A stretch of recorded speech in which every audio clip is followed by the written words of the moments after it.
Punk music. It's loud, fast, and aggressive. It dives into dark places other music won't. It can be political and anti-establishment. It pumps its fans with wild, raw energy. You ever been in a mosh pit? And punk fans, they can get very into it. For the hardcore fans, it's more of a lifestyle than music genre. John Brady is one of those fans. I get stumbled on, stepped on, beers dumped on me, things like that. On a fairly regular basis. I'm fearless for my own safety, but I do worry about my equipment often. John is a photographer, and for the last 5 years, he's been documenting the punk scene in TJ. He loves punk and goes to live shows way more than kids half his age. But the thing that's different about John is that most of the shows he goes to require a passport and a cross-country commute. He lives in San Diego, but the punk shows he goes to are in Tijuana. Infest playing at a place in Centro called Mu Revolution. I don't remember when the show was. It was a couple years ago. And I didn't actually take that many pictures at that show because there were so many people flying around and so many bottles flying around everywhere that I was afraid my camera was going to get destroyed. Not a lot of San Diegans dive so deeply into subcultures in Tijuana the way John has. But the way John grew up, the difficult things he experienced at a young age, made him more independent and willing to explore things most others won't.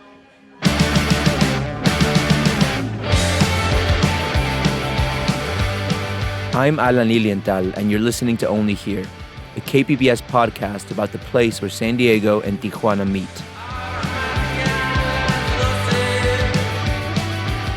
Today, we follow a San Diego photographer to a bar in Tijuana.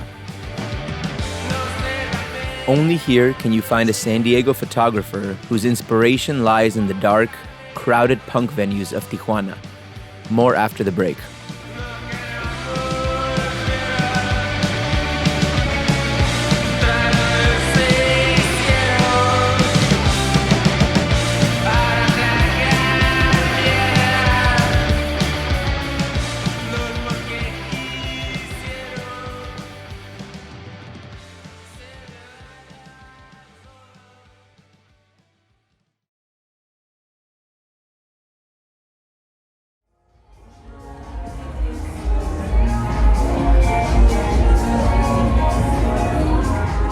Friday night, and Plaza Zapato in downtown Tijuana is going off. Every nook and cranny of the plaza is filled with different bars, music venues, and craft breweries. Just about every type of music is blasting so loudly from all the different spots that it all blends together into one big, crazy cacophony.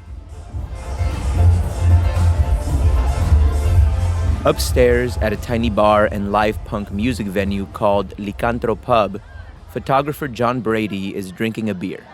How are you? All right, how are you? He's standing back looking at other people as they look at his photos of the Tijuana punk scene. This one up here. That's her.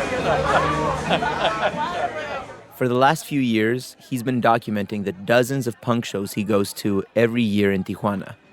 Last year I went to 84 shows, not all of them in Tijuana.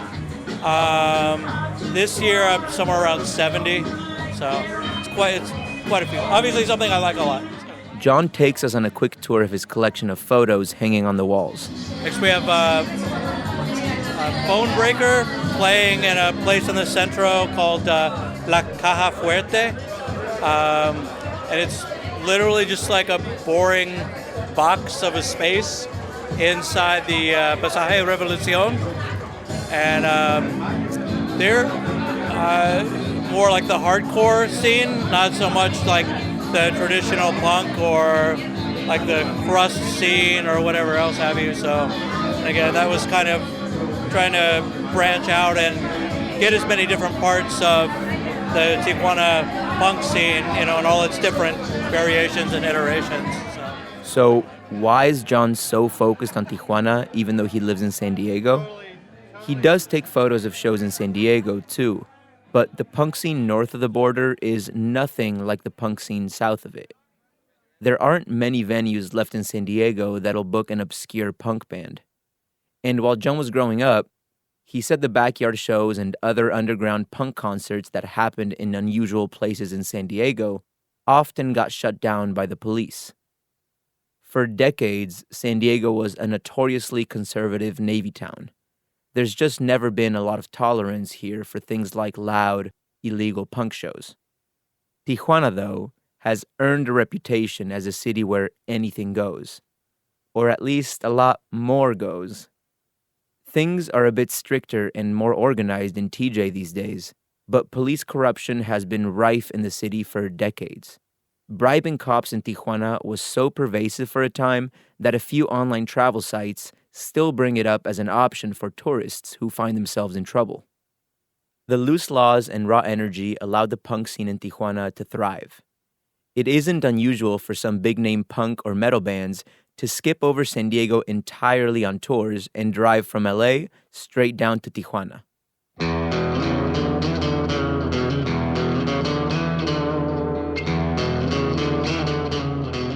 John's never really shown anyone his photos of Tijuana punk shows. He says he's showing them at Licantro now for the first time because he wants to see the new punk venue succeed. Edgar Bernal, one of the bar's owners, says he appreciates John's effort. Well, we're good friends. We have the same age, same day and year. We're 43 both. And we just started hanging out, and we have the same interest in music. And he really liked the place. What we're doing here is because we do it because we love to do it. It's for passion, most of it. I'm going to die doing this, I think.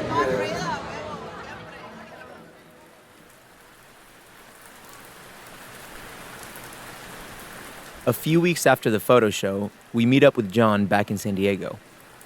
It's pouring outside, and John is inside a Starbucks drinking a warm soy latte. John says he's been to Tijuana 7 times in the last 10 days. He says he was just 8 years old when he first got obsessed with music, 16 when he started learning how to play the bass and started making music himself. He says he needed music, dark music, to help deal with trauma. His mother battles depression. He says she tried to kill herself on a night when his father, who was in the military, was deployed. The 3 of us, me and my brother and sister, were then taken to what at the time was called the Hillcrest Receiving Home.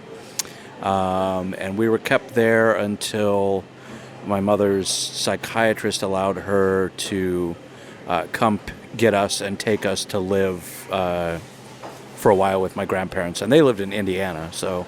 John's room at his grandparents' house was in the basement. He says he would crouch down beside his radio and listen to AC/DC, Judas Priest, and other rock music that was big in the 80s. It helped him feel less alone. He was in a sad, dark place. The music didn't stop those feelings. Instead, it helped him feel all those emotions more intensely and let him know that others felt them too. And I think a lot of people look at that kind of music as either dark or angry or whatever. And to me, it's something that has always been an outlet, an event for other things. It's something I can recognize as external out of myself. I guess like a darkness with which I can identify and feel, I guess, more comfortable knowing that other people feel that way, maybe. Time for a quick break. And when we come back, how John got out of that basement in Indiana and into his first live punk show in Tijuana at the age of 14.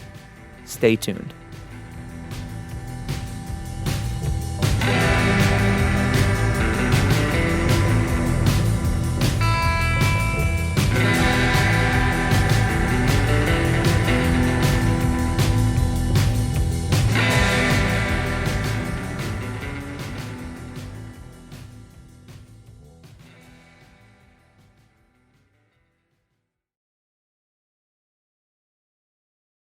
John lived in Indiana with his grandparents and siblings for about 6 months. By then, his father got back from deployment and his mom was released from psychiatric care. But things didn't get much better for John and his family. Instead, his parents divorced and his mom moved him to a small, not so nice apartment in City Heights. Falling apart, roaches crawling on the walls. It's not a really great place. And the next few years were pretty rough. John says his father wasn't around much and his mom was in and out of psychiatric care. By 14, he says he pretty much thought of himself as an adult, or at least on his own. John is very matter-of-fact about his tough upbringing. If he's at all emotional about it, he doesn't really let it show. Good months and bad months. And I mean, there were times where she was, kept under observation for, a month or more. And we were in the house with, whatever the random boyfriend was at that time. There were a few different ones, one who was particularly abusive toward me. Others who were, nice guys, but I didn't really care, so.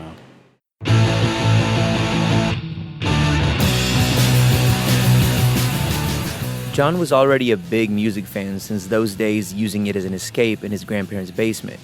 But punk music specifically swooped into his life after a neighbor gave him some old records, Circle Jerks and the Dead Kennedys. From there, he gravitated toward darker, gothier punk. Crass, Anti-Sect, Poison Girls, Omega Tribe, who I just saw for the first time a couple months ago. Those would be definitely some of the top ones. Punk became the center of John's world. But a lot of the bands he wanted to see never came to San Diego. Instead, they'd book venues in Tijuana where they could put on all-ages shows instead of just 21 and up. The first show John went to in Tijuana was a performance by legendary singer Susie Sue.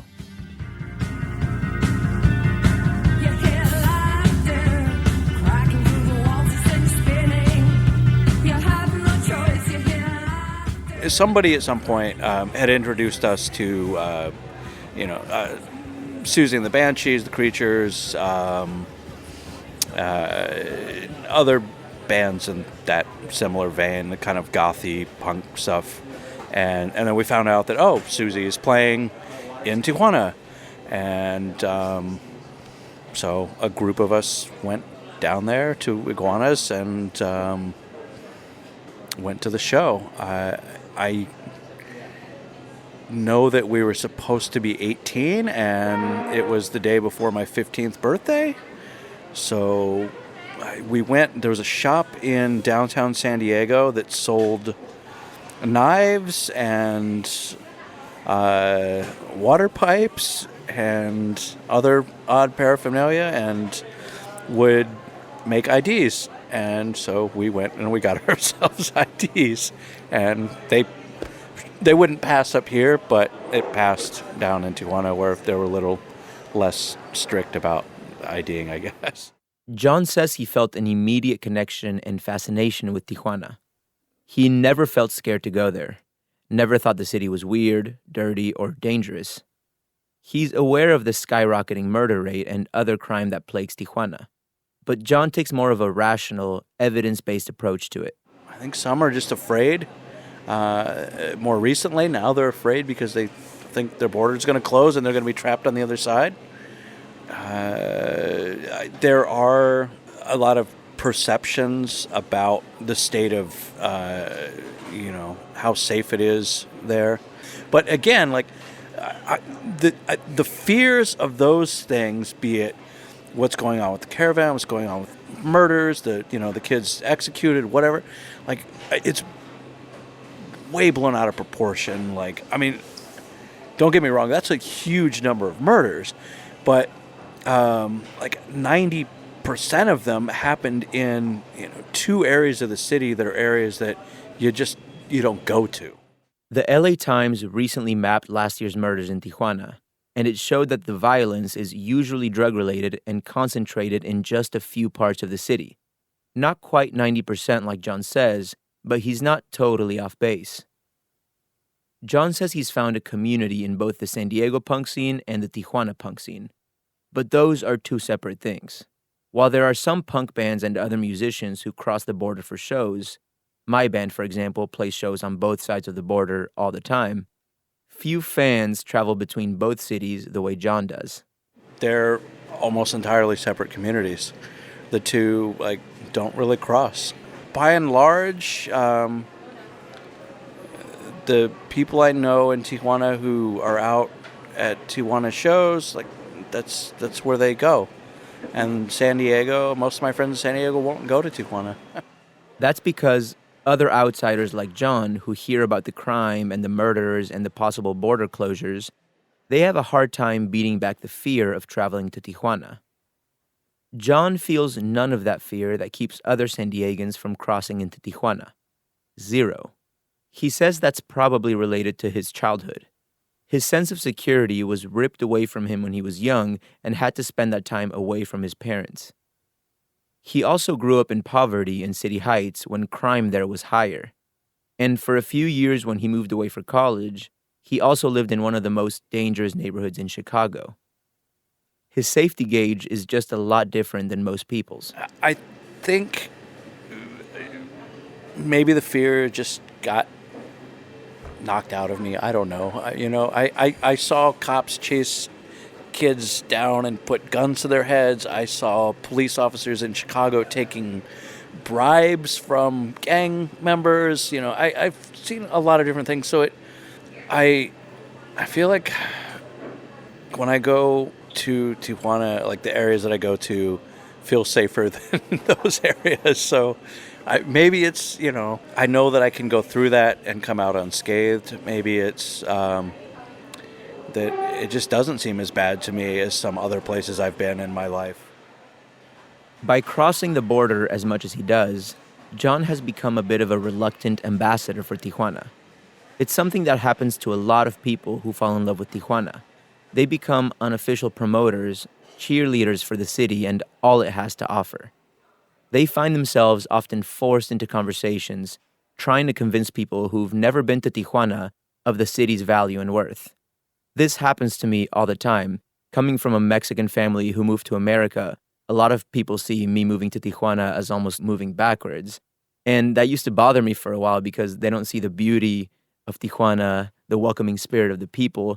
But I've really just stopped trying to convince people. If they're willing to come, I'm more than happy to take them on a tour and show them what I see. But if they're not, on to the next one.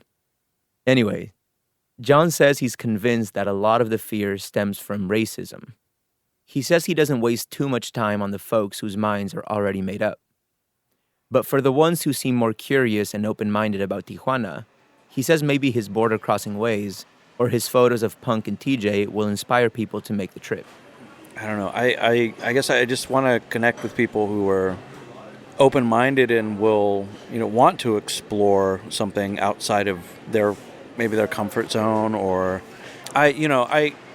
my favorite aunt, she said to me a while ago that she doesn't, think of me as a citizen of the U.S. She thinks of me as a citizen of the world. And that was probably one of the greatest compliments I think I've ever received from anybody.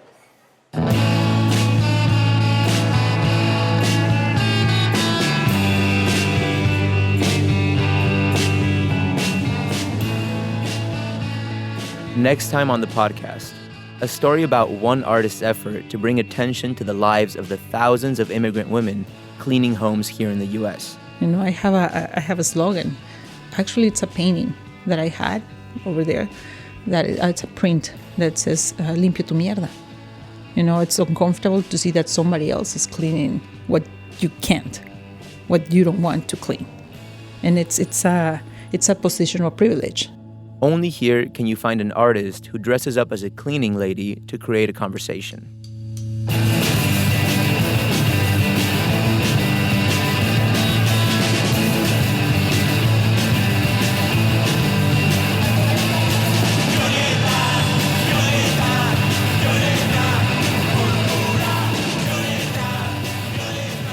Only Here is a KPBS podcast hosted by me, Alan Lilienthal.